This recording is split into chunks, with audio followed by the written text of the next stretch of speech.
Amén, gloria a Dios. Vamos a leer Proverbios capítulo 27, versículo 6. Aquí dice algo, yo diría, muy fuerte, ¿no? Lo que dice este versículo, muy significativo, ¿no? Dice que fieles son las heridas del que ama, pero importunos los besos del que aborrece. Yo no sé qué es lo que usted prefiere, si heridas con amor o heridas del que te ama, o besos o congratulaciones de aquel que no te ama, de aquel que te aborrece. Amén. Porque, hermanos, estamos acostumbrados a tener un concepto equivocado de lo que es el verdadero amor. El que ama te va a herir en algún momento. El que no te hiere, el que nunca te hiere, es porque no te ama, porque busca únicamente una relación humana, carnal, de conveniencia, de beneplácito, pero no tiene la valentía, la autoridad, el discernimiento para discernir que si queremos manifestar el amor de Dios, siempre el amor de Dios tiene dos caras. No solamente podemos ver la cara agradable de lo que entendemos que es el amor, sino tenemos que ver la cara de la herida que produce el verdadero amor de Dios. Amén. Y el que ama hiere. La persona que te ama en cualquier momento te va a herir, porque como te ama, te corrige, como te ama, te amonesta, y como te ama, pues te disciplina, porque dice que Dios al que ama disciplina y corrige a aquel y castiga a aquel que tiene por hijo. Entonces, fieles son las heridas del que ama. Los seres humanos estamos muy acostumbrados a apelar a los sentimientos humanos, contando historias más o menos que pueden tocar la fibra sentimental de los corazones. Pero como dice la palabra de Dios, apelar a los sentimientos es como tratar de curar la herida de mi pueblo con liviandad. Creo definitivamente, y no me cansaré de hacerlo y de hablar, que nuestra obligación como pastores, como siervos de Dios, como hermanos en la obra de Dios, en la iglesia, en la comunidad, tenemos la obligación de hablar directamente al espíritu, directamente a la mente y no tanto a los corazones. Amén. Porque hablar al corazón a veces es como hablar a los sentimientos, hablar al corazón engañoso, hablar al corazón humano, sentimental. Y Dios no viene a hablar a tu corazón. A veces oramos y decimos, Señor, toca mi corazón, habla. No, Dios habla al espíritu. Amén. Dios nos habla, no habla al corazón, porque el corazón es engañoso, el corazón es humano. Claro que sí, Dios habla al corazón que ha sido regenerado, por supuesto, y al corazón nuevo, pero no al corazón humano, carnal, sentimental y egoísta. Dios quiere hablar a tu espíritu, Dios quiere hablar a tu mente para que entiendas y conozcas el verdadero propósito de Dios. Y hermanos, quiero dejar o deciros claramente que la autocompasión es el mayor enemigo que tenemos para recibir la verdadera consolación del Señor, la verdadera ministración del Señor, la verdadera obra de Dios en nuestras vidas. La lástima es la peor medicina que podemos aplicar a nuestra vida si queremos recibir la consolación y la ministración del Señor. Amén. Y el mensaje que tengo en esta mañana es en la misma línea de los domingos anteriores.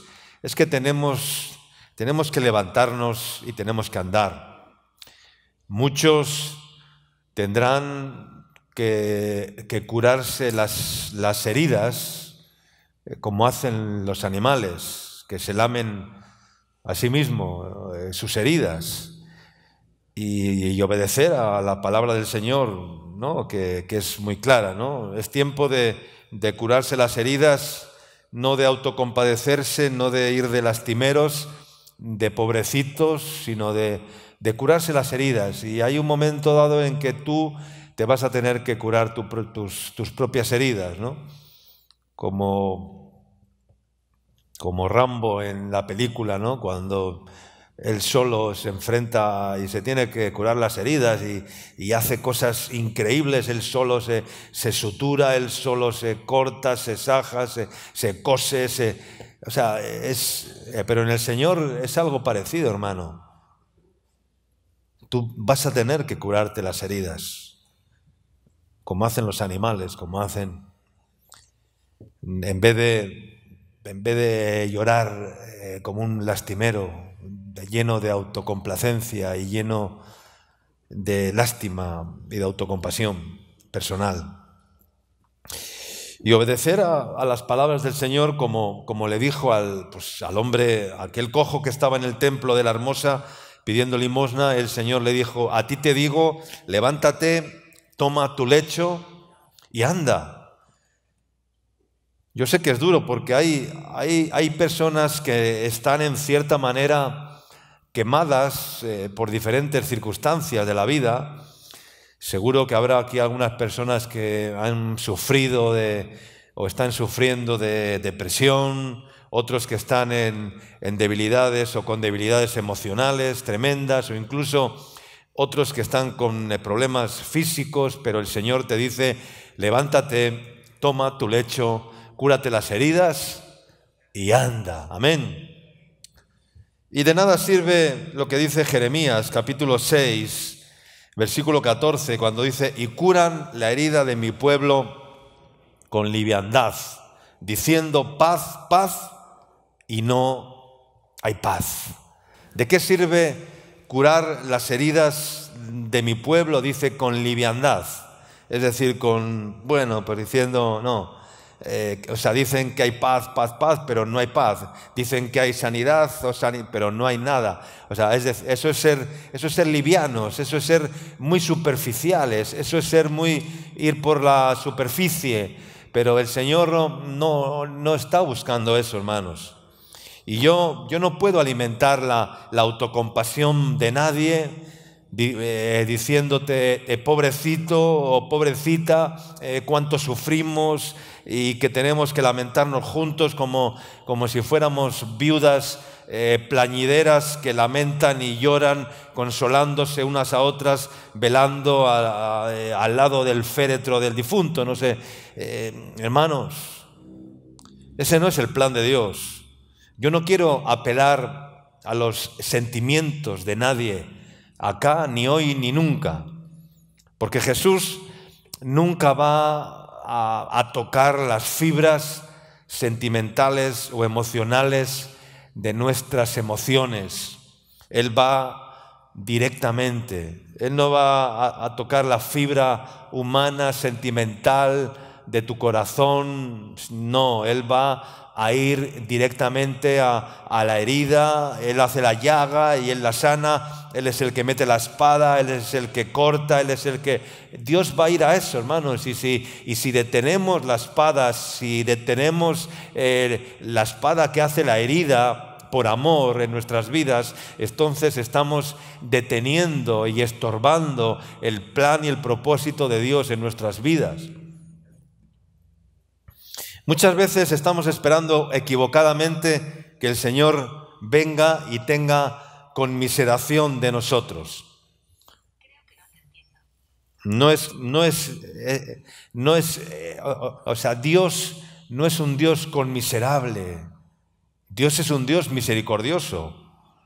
Entonces, hermanos, cuál es el verdadero consuelo del Señor. El verdadero consuelo no son palabras sentimentales, emocionales, que nos hacen vibrar internamente en nuestras emociones. El verdadero consuelo tiene que ver con la restauración. Amén. El verdadero consuelo tiene que ver con la restauración, porque lo que Dios quiere hacer es restaurar, restaurar y restaurar. Dios no es un médico que usa cuidados paliativos para aliviar el dolor temporal. A los enfermos paliativos, a los enfermos de cáncer, les aplican morfina o medicinas que curan el dolor, pero no curan la enfermedad. Son solamente medicamentos paliativos para que el enfermo viva sin dolores, pero sigue con la enfermedad. Pero Dios no es así, hermanos. Dios no nos va a dar una pastillita para que nos sentamos mejor en nuestras emociones o en nuestros corazones. Dios no nos va a medicar con una pastillita para que nos sintamos mejor, no. Dios quiere que te levantes, Dios quiere que te sanes, que te cures la herida y que te levantes, que tomes tu lecho y que andes en el Señor. Amén. Vamos a leer 2 Samuel capítulo 12. Dice, y Natán se volvió a su casa y Yahvé hirió al niño que la mujer de Urías le había dado a David y enfermó gravemente. Entonces David rogó a Dios por el niño y ayunó David y entró y pasó la noche acostado en tierra. Y se levantaron los ancianos de su casa y fueron a él para hacerle levantar de la tierra. Mas él no quiso ni comió con ellos pan. Y al 7º día murió el niño, y temían los siervos de David hacerle saber que el niño había muerto, diciendo entre sí, cuando el niño aún vivía, le hablábamos y no quería oír nuestra voz. ¿Cuánto más se afligirá si le decimos que el niño ha muerto? Mas David, viendo a sus siervos hablar entre sí, entendió que el niño había muerto. Por lo que dijo David a sus siervos, ¿ha muerto el niño? Y ellos respondieron, ha muerto. Verso 20 dice, entonces David se levantó de la tierra y se lavó y se ungió y cambió sus ropas y entró en la casa de Yahvé y adoró. Después vino a casa y pidió y le pusieron pan y comió. ¿Qué reacción que tuvo David, hermanos? No se sentó a lamentarse, a llorar, a gemir. Mientras vivía el niño dice que lloraba y clamaba por si acaso Dios le oía y tenía misericordia y sanaba al niño. Pero dice, pero ahora que ha muerto, ya de nada sirve llorar, de nada sirve lamentarme, de nada me sirve lamerme las heridas. Y dice que David se levantó de tierra, se lavó porque había estado postrado en la tierra y se ungió, cambió sus ropas y entró en la casa del Señor y adoró al Señor. Amén. Adoró al Señor. Después dice que vino a su casa porque no había comido ni bebido y comió y pidió y le pusieron agua y pan y comió y bebió. Y le dijeron sus siervos, verso 21, ¿qué es esto que has hecho? Por el niño, viviendo aún, ayunabas y llorabas, y muerto él, te levantaste y comiste pan. Y él respondió, viviendo aún el niño, yo ayunaba y lloraba, diciendo, ¿quién sabe si Dios tendrá compasión de mí y vivirá el niño? Mas ahora que ha muerto, dice, ¿para qué he de ayunar? ¿Podré yo hacerle volver? Yo voy a él, mas él no volverá a mí. Verso 24, mira lo que dice acá. Dice, y consoló David a Betsabé su mujer, y llegándose a ella, durmió con ella, y ella le dio a luz un hijo, y llamó su nombre Salomón, al cual amó el Señor. Amén. y envió un mensaje por medio de Natán, profeta, así llamó su nombre, Jedidías, a causa de Jehová. Si podemos visualizar esta escena que estaban viviendo David y Betsabé, todo esto ocurre después de que el profeta Natán amonesta a David y le profetiza del mal que iba a venir sobre su casa por causa de su pecado, incluso anunciándole que la espada nunca se iba a apartar de su casa y anunciándole que el hijo que le había nacido de Betsabé ciertamente moriría también, y así fue. Acababan de perder un hijo. Yo creo que una de las cosas más terribles para unos padres es perder a un hijo, ver morir a un hijo. Acababan de perder a un hijo, estarían seguramente destrozados, pero la consolación no era solamente una palabra de ánimo. La consolación fue que Dios restauró y devolvió lo que el pecado de David había destruido. Le dio un fruto que Dios dice que lo amó, porque Dios ama a aquel que se repone de sus cenizas y de sus miserias y se levanta tomando su lecho y caminando en pos del Señor. Amén.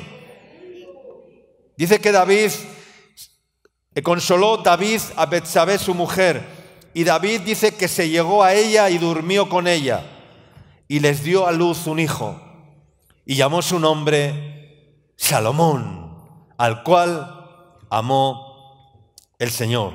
Amén. Le dio un fruto, además que dice que Dios dice que lo amó, porque Dios ama a aquel que se repone de sus cenizas, de sus miserias, de aquel que se cura las heridas. Amén, hermanos. Somos soldados.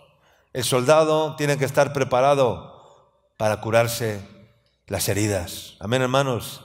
Y seguir enfrentándose a los ejércitos que vienen contra nosotros. ¿Cuál fue la consolación de Ana? Aquella mujer que lloraba amargamente porque el Señor no le había concedido tener hijos. ¿Cuál fue? Pues el hijo que el Señor le concedió, que además fue el profeta Samuel. Entonces, hermanos, la consolación de Dios para nosotros es que Dios restaure nuestras vidas. Y si no es así, no habrá una verdadera consolación. Podemos hacer terapias de grupo, podemos juntarnos, ¿verdad?, a dar charlas, a tomar café juntos o a cualquier otra cosa y a empezar a contarnos unos a otros nuestros problemas, ¿verdad? A contarnos unos a otros lo pobres y miserables que somos o que podamos ser. Pero eso no servirá de nada, porque compadecernos unos a otros, y como dice el refrán, mal de muchos, consuelo de tontos, no sirve para nada. Es como esas terapias grupales. No sé si has visto alguna película, alguna situación en la que se reúnen 12 o 15 personas en torno hacen un círculo, Alcohólicos Anónimos o otras instituciones que usan terapias de grupo, y se reúnen periódicamente y se sientan allí 12 o 15 personas, hacen un círculo y cada uno empieza a contar sus miserias.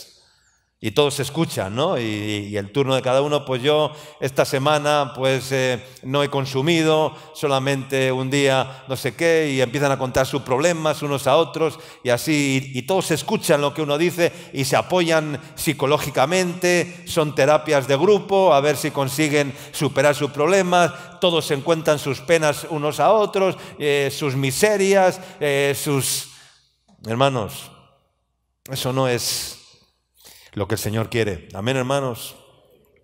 Dios no quiere que nos reunamos hacer terapias no grupales, a contarnos nuestras miserias, a contarnos unos a otros nuestros problemas y autocompadecernos los unos a los otros. Ese no es el propósito de Dios.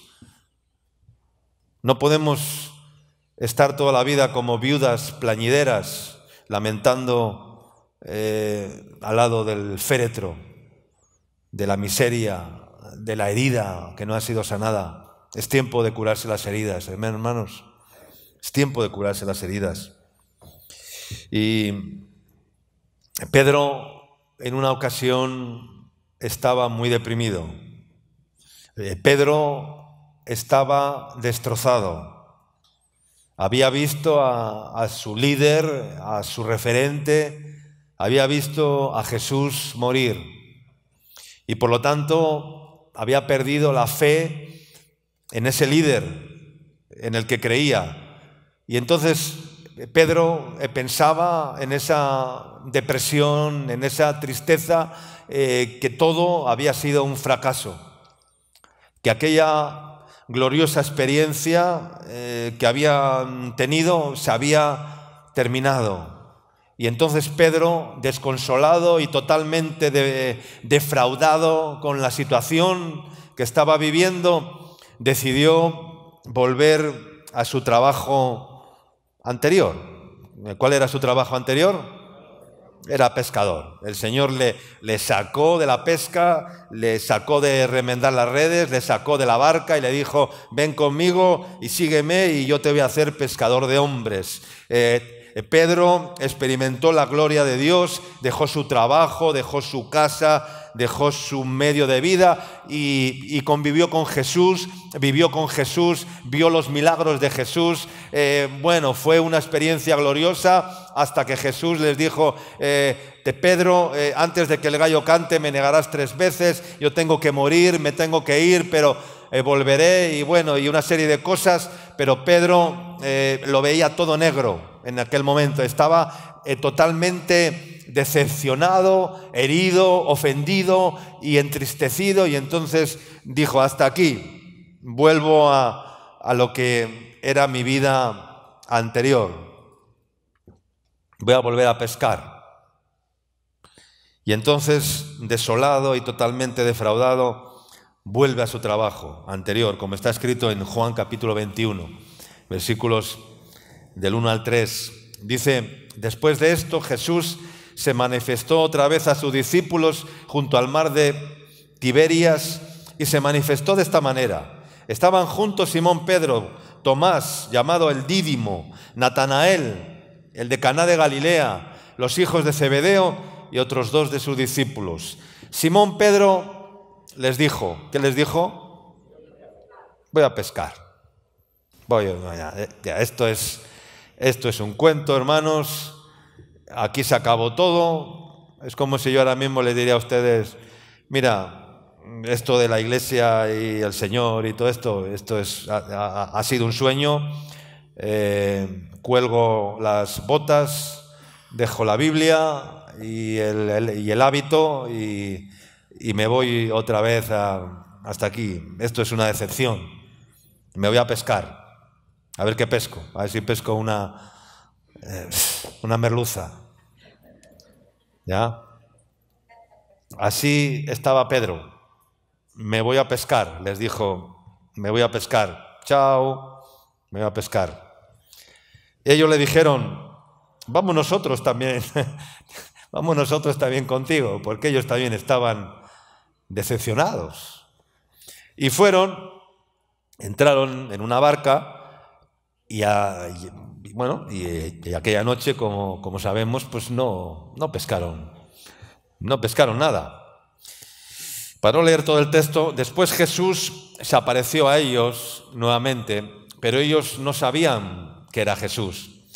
Y Jesús les dijo: hijitos, ¿tenéis algo de comer? Y ellos le dijeron: no.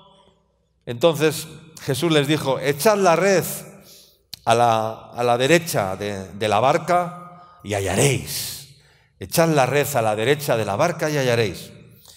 Y la echaron y la red se llenó de peces tanto que el peso de la red era tal cual que no la podían sacar. Entonces Juan el amado, al ver aquello, reconoció a Jesús y le dijo a Pedro: ¡es el Señor! ¡Pedro, es el Señor! Y entonces Pedro, al oír a Juan, que dice la palabra que Pedro se ciñó nuevamente la ropa y que se echó al mar, se arrojó al mar para sacar la red a tierra, para comer con Jesús en la orilla junto a unas brasas de fuego que habían preparado.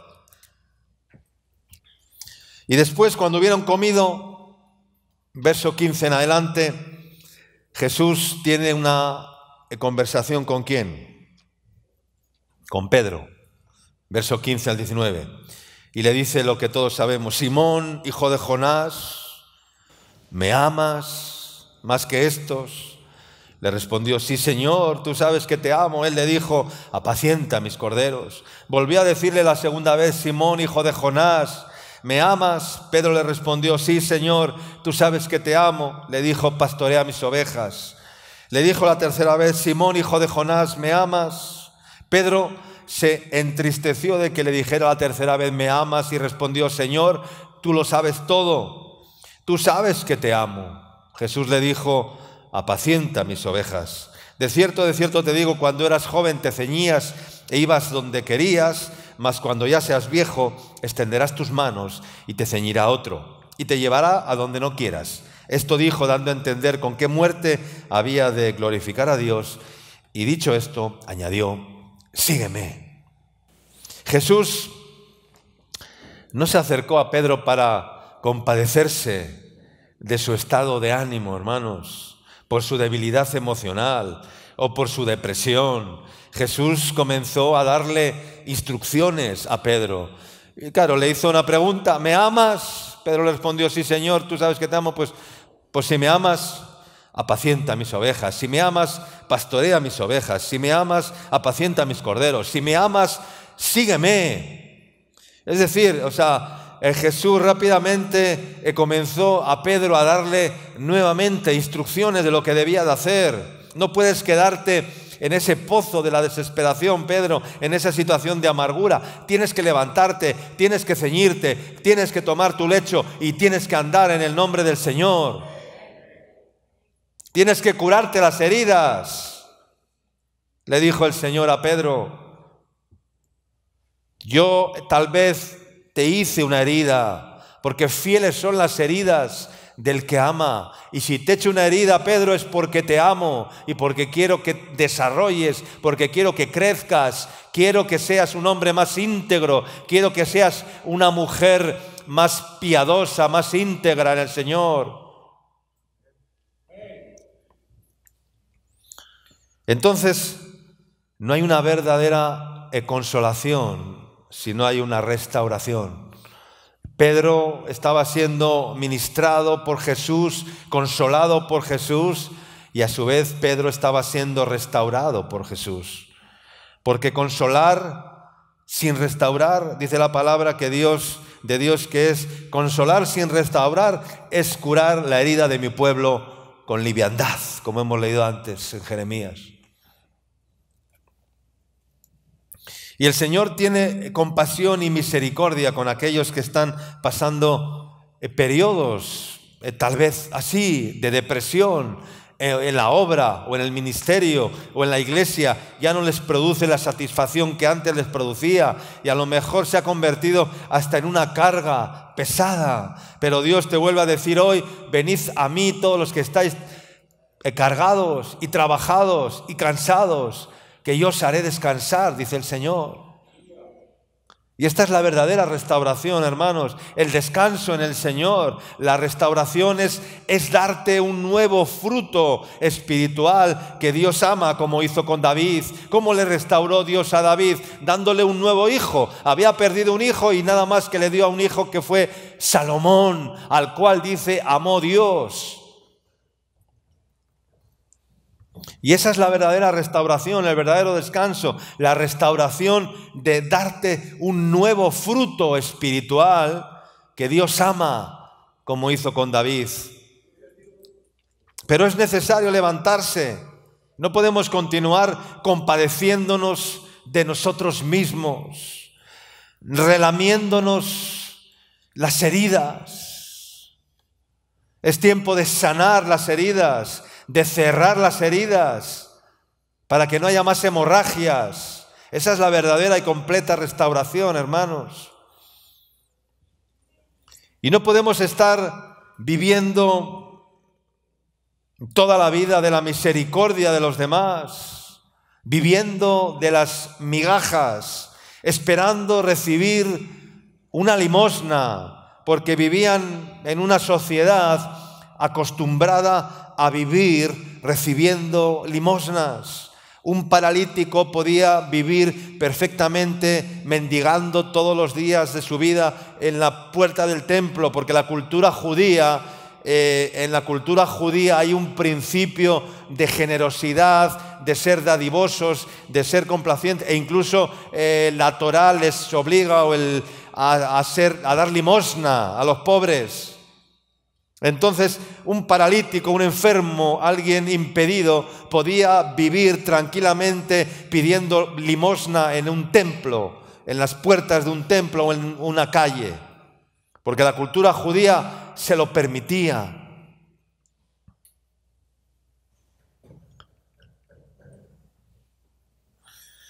Jesús, cuando vio al paralítico que estaba en el estanque de Betesda, que hacía 38 años que estaba enfermo, Jesús no se acercó solamente para mirarle y decirle: pobrecito, qué pena contigo.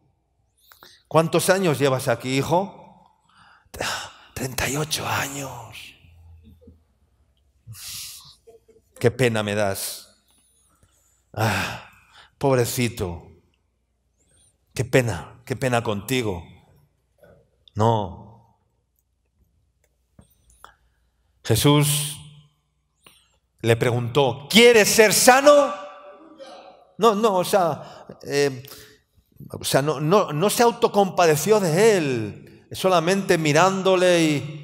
No, Jesús le hizo una pregunta para que reaccionara, para que se curara las heridas, para que dejara de mendigar, para que dejara de lamentarse, y le dijo: ¿quieres ser sano? Claro, el otro le dijo: pero Señor, no tengo quien me meta en el estanque porque estoy impedido, y antes de que yo descienda a las aguas, otro desciende antes que yo, y entonces esa es mi condición. Pero Jesús le dijo: ¿quieres ser sano hoy?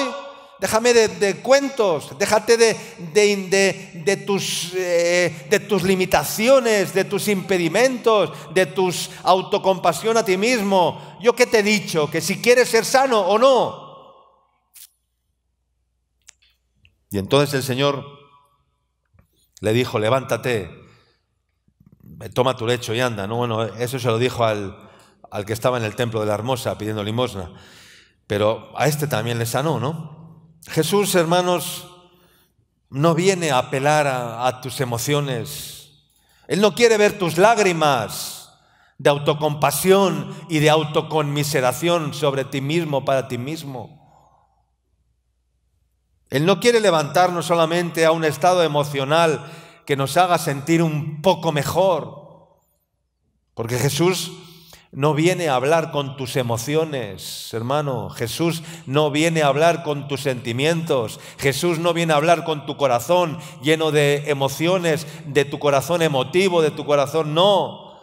Él viene a hablar a tu alma, amén. Él viene a hablar a tu alma y te dice: ¿quieres ser sano? ¿Quieres ser restaurado? Levántate, toma tu lecho, cúrate las heridas y anda, que yo te voy a restaurar. Algunos podrían pensar que Jesús era demasiado, que no era demasiado sensible con el dolor de las personas, como si fuera en cierta manera insensible, o que tuviera falta de sensibilidad. No, hermanos, todo lo contrario. Es porque Jesús viene a trabajar no tanto en el dolor físico o en el estado de ánimo de las personas. Él viene a trabajar y a actuar directamente sobre las llagas y a actuar directamente en nuestra alma para que recibamos su ministración, consolación y restauración. ¿Cuánto dicen amén? Dios no trabaja en tus emociones. Dios no le habla a tus emociones porque sabe que es en vano.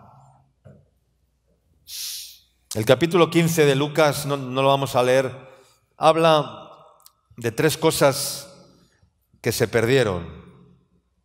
¿Sí han leído el capítulo 15 de Lucas? ¿Qué 3 cosas se perdieron? Una era una oveja, la parábola de la oveja perdida. Una oveja que simboliza, la oveja estaba perdida desde hacía mucho tiempo. Es como el que está perdido porque no ha conocido al Señor. Esa es la oveja perdida, ¿no? Luego nos habla de una moneda que estaba perdida también, que se había perdido un dracma, ¿no? Una moneda en una casa. Y había una mujer allí que el Señor le dice: barre y limpia la casa para que encuentres el dracma perdido. Y luego también nos habla de un hijo, del hijo pródigo, que también se había perdido. Eran 3 situaciones en las cuales las 3 se habían perdido: la oveja, la moneda, el dracma y el hijo. Y Jesús expone 3 parábolas que nos enseñan 3 facetas que tomamos para nuestra vida. Estos relatos muestran que se perdieron 3 cosas: una oveja, una moneda y un hijo. Pero los 3 fueron ¿qué? Recuperados. Amén. Las 3 fueron recuperadas. Las 3 situaciones fueron restauradas. Amén. En el caso de la oveja, se tuvo que ir a buscar la oveja. Y por eso el Señor dice: id a buscar las ovejas perdidas de la casa de Israel. Tuvo que ir a buscar la oveja para recuperarla. Ir a buscar. En la segunda situación, para recuperar la moneda, ¿qué hubo que hacer? Hubo que limpiar, hubo que barrer y hubo que limpiar profundamente la casa para que aquella mujer encontrara la moneda que se había perdido. Así que, número 1, diga conmigo buscar. Número 2, diga conmigo limpiar. Y número 3, el padre tuvo que, ¿qué tuvo que hacer el padre? Diga conmigo esperar.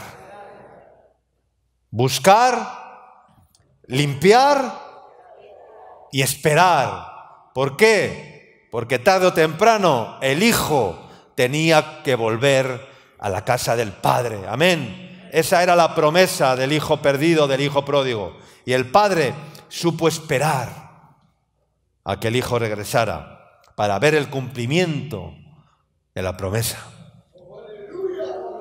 Porque el Espíritu Santo nos despierta, hermanos, en la búsqueda del Señor para poder ver todo lo que ojo no vio, ni oído oyó, ni ha subido a corazón de hombre, y para recuperar esa presencia de Dios, que tal vez un día se perdió, pero que el Señor nos dice nuevamente: busca, limpia y espera. Amén.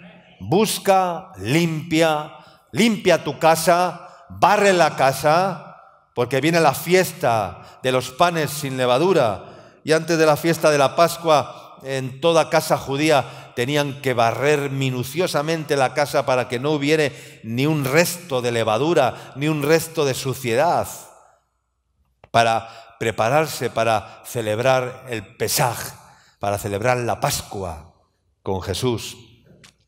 Y número 3, esperar. Esperar en el Señor. Amén. Esperar en el Señor. Hoy algunos me tienen que regresar, hermanos, a ese camino, al camino de la consolación y al camino de la restauración, porque han estado caminando por el camino de Maús. Tú has caminado por el camino de Maús alguna vez, y yo también, igual de repente. Muchos de nosotros hemos caminado por el camino de Maús, o tal vez hoy estás caminando por el camino de Maús. El camino de Maús es el camino de aquellos que están caminando por el camino de la decepción. Diga conmigo, decepción. El camino de Maús es el camino de la decepción. ¿No? Diga conmigo, el camino de la decepción. Yo no sé si alguno está caminando por ese camino, decepcionado. Y no solamente decepcionados con Jesús, sino incluso algunos de los discípulos estaban escandalizados también con Jesús. Se sentían como engañados.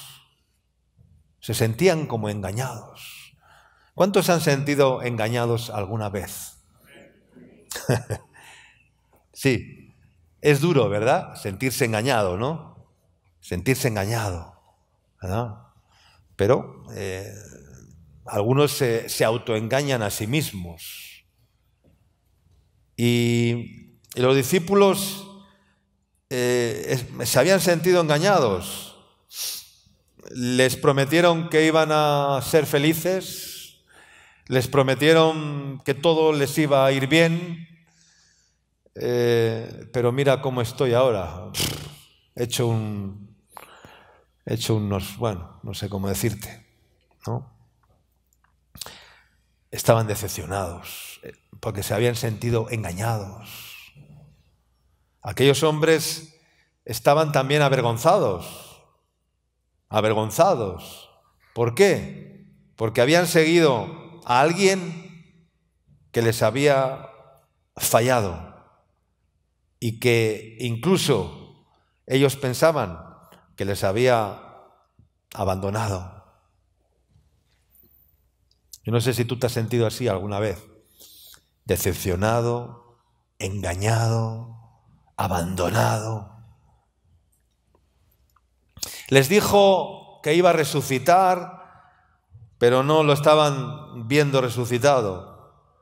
Y hay muchos que quizás no tienen el valor de decirlo, que se sienten engañados con el Señor, que se sienten engañados en el ministerio incluso. Hay personas que se sienten engañadas dentro del ministerio, que sus perspectivas en el Señor no se han cumplido, que no es lo que esperaban, y sienten que la vida no les ha ido como ellos pensaban, y por lo tanto están decepcionados de la vida cristiana. Y están diciendo, como dice Malaquías, por demás es que sirvamos a Dios, por demás es que andemos afligidos en su presencia. Mira a esos, están todo el día de rumba y les va muy bien, están todo el día, no andan afligidos como yo y les va súper bien. Por demás es que sirvamos a Dios. Eso está escrito en Malaquías capítulo 3. No vamos a leerlo, pero si alguien lo quiere luego anotar, pues por ahí lo revisa. Y hermanos, la solución, repito, no es la autoestima, no es la autocompasión. La solución es que cada uno tiene que curarse las heridas. Amén. Y levantarse para poder experimentar el poder de Dios en nuestras vidas, porque debiendo ser ya maestros, dice la Escritura, tenéis necesidad de que se os vuelva a predicar los primeros rudimentos de la vida cristiana. Debiendo ser ya maestros, tenéis necesidad de que se os vuelva a alimentar con la leche espiritual. La palabra dice que en aquel camino de Maús Jesús se les apareció y comenzó a caminar con ellos. con 2 de los discípulos. Y les empezó a ministrar. Bueno, primero les preguntó, ¿qué os pasa, muchachos? ¿Que estáis tristes? Se acercó a ellos, claro, ellos no sabían que era Jesús. Ellos pensaban que era un forastero. Y empezó a caminar con ellos, escuchándoles lo que hablaban. ¿Y de qué hablaban? Pues estaban los dos como 2 viudas plañideras, y, no diciendo, ha muerto, ay, nos dijo que iba a resucitar, han pasado ya 3 días y nos ha engañado, mira cómo nos ha dejado abandonados. Así estaban los dos diciendo el uno al otro. Y entonces Jesús se acercó a ellos y les escuchó y les dijo, pero ¿qué os pasa, muchachos? ¿Qué os pasa? ¿Por qué estáis tristes y decepcionados? ¿Qué son esas pláticas que tenéis? ¿Y por qué estáis tristes?, les preguntó. Y ellos dijeron, es que nosotros esperábamos que él era el que había de redimir a Israel, y ahora hace ya 3 días que fue crucificado, y no pasa nada de lo que él dijo, de lo que él no ha sucedido nada de eso. Hace ya 3 días que se fue, que lo mataron, que lo llevaron al sepulcro. Y ellos vomitaron toda la decepción que tenían acumulada, que habían incubado. Y por eso el otro día alguien hacía mención a un texto que el Señor me habló esta semana, ¿no? Incuban huevos de áspides, ¿no? Que cuando se les aprieta, pues sale veneno y salen áspides, ¿no? Y hay una enseñanza en ese versículo. Cuidado, hermano, con lo que incubas aquí, porque al final lo que incubas aquí, ¿para qué se mete a un bebé en la incubadora? A un bebé que nace prematuro, para que se desarrolle, para que sus órganos se formen, crezcan con normalidad y haya un desarrollo. Pues eso es una incubadora. Pues si lo que incubamos aquí son huevos de áspides, de serpiente, y lo incubamos, eso al final, ¿qué pasa? ¿Que va qué? Es como una incubadora, ¿que va qué? Que va creciendo, Y cuando lo aprietas, pues los huevos, ¿qué hacen? Revientan. Y sale de nuestro interior pues lo que tiene que salir. Sale. Ellos vomitaron toda la decepción que tenían acumulada. Aquel que nos prometió que era el Salvador, lo hemos visto morir como un vil delincuente. Nos ha dejado botados, abandonados. Y Jesús caminaba con ellos y empezó a ministrarles acerca de los sufrimientos que vienen acompañando a la vida cristiana y de los padecimientos que debíamos de pasar si queremos reinar juntamente con Él. Y cuando llegaron a la aldea donde iban, Jesús hizo como que iba más lejos, pero ellos, los 2 discípulos, ¿qué hicieron? Lo obligaron ¿a qué? A que se quedara. Y le dijeron, quédate con nosotros, porque ya se hace tarde y el día está declinando. Y Jesús entró y se quedó con ellos, y estando sentados a la mesa, tomó el pan, lo bendijo, lo partió y les dio de comer. Dice que entonces les fueron abiertos sus ojos y reconocieron que era Jesús que estaba con ellos. Amén, hermanos. Partió el pan de la consolación, de la restauración, para que comieran de ese pan, para que se curaran las heridas que venían arrastrando de todo ese camino de Emaús.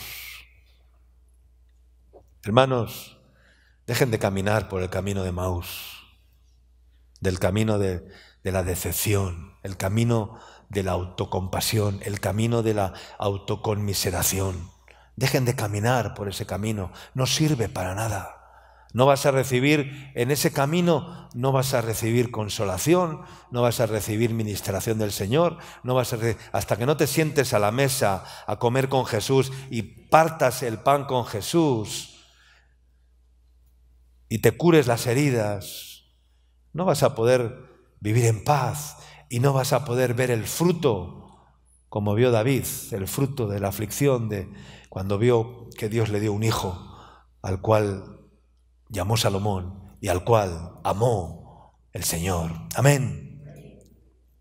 Pero hermanos, vivimos tiempos en los cuales la Iglesia se ha vuelto tan políticamente correcta que ya no hay corrección, no hay disciplina, ya no hay espada. Y hermanos, hay aspectos, hay situaciones en nuestras vidas que la única forma de tratarlos es hiriéndonos. Hay asuntos en las vidas que la única forma de tratarlos es haciendo daño, produciendo heridas, produciendo marcas. Las marcas, como decía el apóstol Pablo, yo llevo en mi cuerpo las marcas del Señor Jesús, las heridas del Señor Jesús en el ministerio. Porque si el Señor no te ha herido, hermano, nunca serás lo que tienes que ser. Tienes que recibir la herida, la marca del Señor. Como cuando el Señor le pone, como al ganado, cuando se les pone con esto ardiendo, se les pone la marca ahí en el lomo para que sepan a quién pertenece esa vaca. Pues el Señor lo hace de otra manera, pero te marca hiriéndote, señalándote con una herida que luego Él la sana, por supuesto que sí. Y mientras nos resistamos, pues no estaremos cumpliendo el ministerio encomendado por el Señor.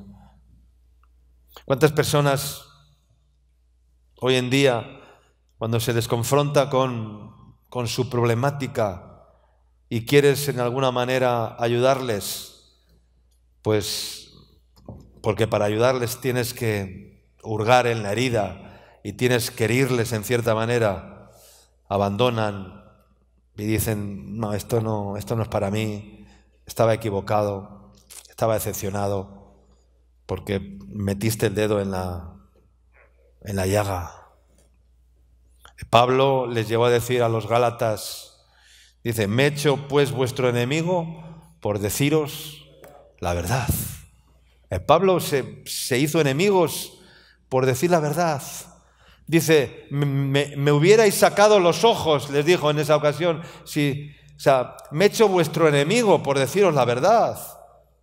Cuando yo llegué acá, si yo os lo hubiera pedido, les dijo Pablo, vosotros me hubierais dado vuestros propios ojos, pero ahora parece que no, ahora parece que he tocado algunos temas incómodos y parece que ya me miráis de otra manera.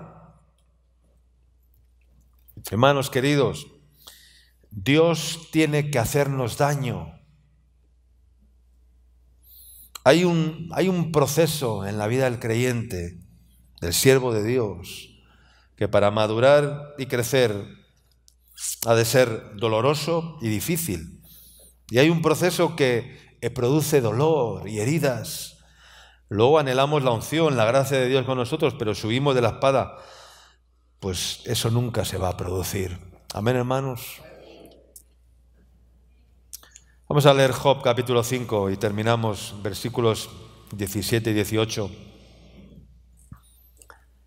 Dice, he aquí bienaventurado es el hombre a quien Dios castiga. Por tanto, no menosprecies la corrección del Todopoderoso, porque Él es quien hace la llaga y Él la vendará. Él hiere y sus manos curan. Amén. Él hiere y sus manos curan. Amén. Él hiere y sus manos curan. ¿Por qué? Porque fieles son las heridas ¿de quién? Del que ama. Fieles son las heridas del que ama. pero importunos los besos del que aborrece. Yo no quiero besos de aquellos besos como el de Judas, ¿no? El beso de la traición, ¿no? Ese fue el beso de Judas, ¿no? Importunos son los besos del que aborrece, del que no es fiel, del que no está contigo, del que no te ama, del que no te valora, del que no te respeta, del que no te... No. Mejores son las heridas del que ama, y necesarias son las heridas con amor. Porque eso de que el amor cubre multitud de errores, en el que muchos se amparan bajo la sombra de la benevolencia de Dios. No, es que el amor cubre multitud de faltas, multitud de errores. Pero cubrir las faltas, cubrir los errores no quiere decir que haya que taparlos. Hay que corregirlos con amor, porque con paciencia y doctrina se corrige el pecado. Eso de que el amor cubre multitud de faltas, estamos equivocados. Claro que cubre multitud de faltas, pero ¿cómo las cubre? Corrigiéndolas, produciendo la herida, no pasando por alto, no diciendo es que si le meto muy duro se me va a ir.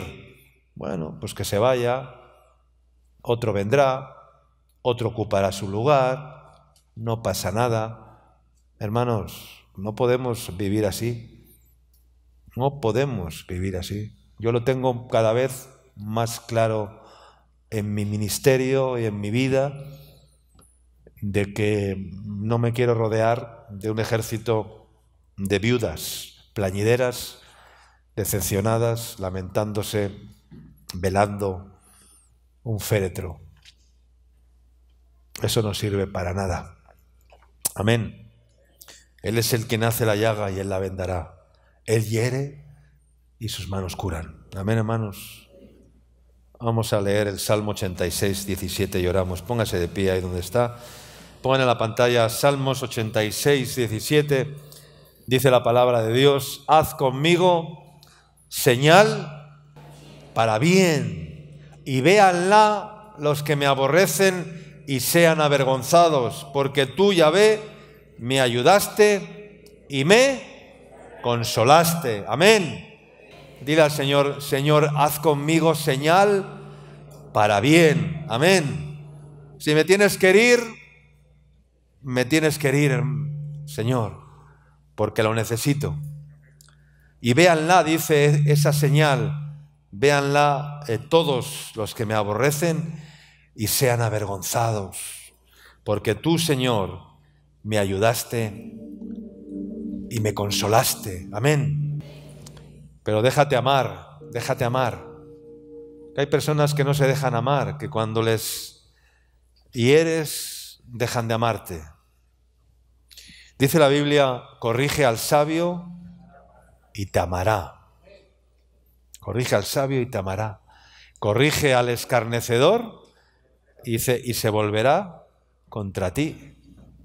Esto es así. O sea, el sabio se deja corregir porque entiende el amor de Dios y entiende la fidelidad de la herida.